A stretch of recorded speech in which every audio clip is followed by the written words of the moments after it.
Mga kabeng-beng, ito yung unit ni Sir Erwin Ferrer. So, hindi na raw po natin papalitan yung outer barrel niya kasi ito basag na, ayan, lumalabas na. So, gagawa na lang natin ng paraan kung ano magagawa natin dito. Tingnan natin kung maise-semi-fix barrel natin siya para hindi siya lumuluwa kasi basag na dito, wala na siyang pampigil. So ayan, nawala na rin kasi stopper niya dito. Isipan natin kung paano natin to gagawin ng paraan, mga kabengge, para hindi lumalabas.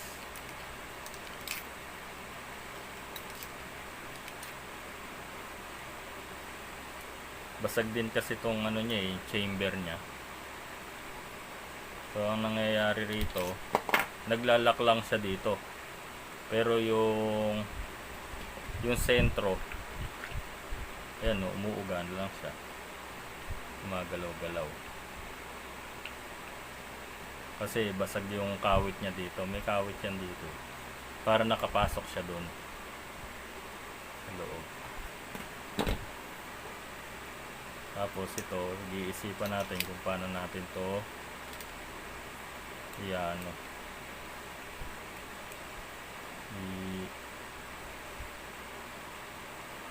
para hindi makawala tong outer barrel.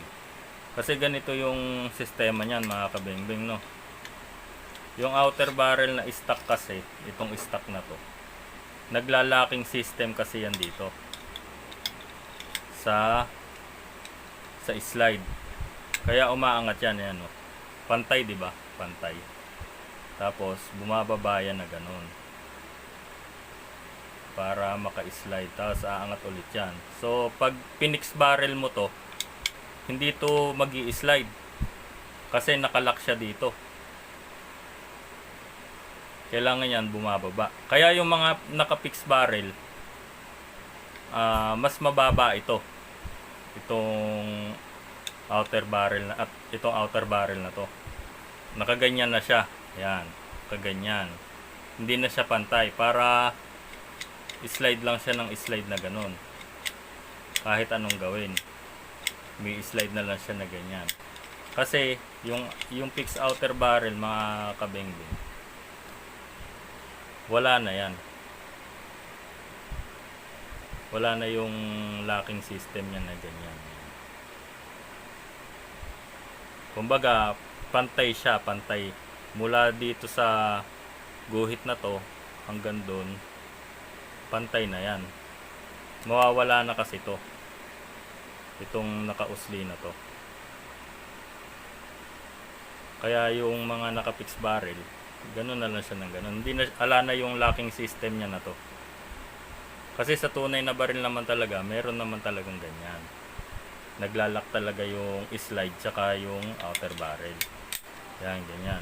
Naglalak siya talaga.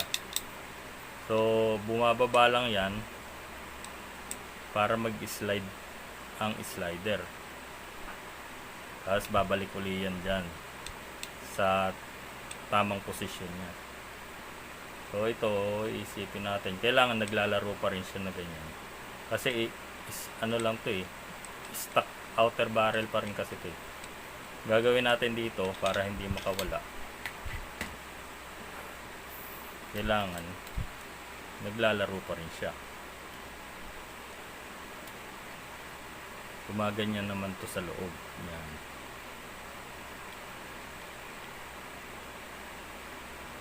Mag-iisip tayo paano gagawin natin dito para hindi lang siya lumabas na ganun. Kung magtatanim tayo dito ng screw o ano man, subukan natin.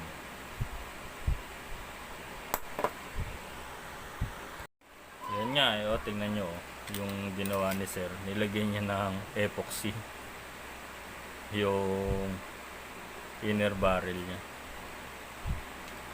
Ala, kapos daw si sir, kaya gagawa na lang natin to ng paraan para hindi na lang siya makawala.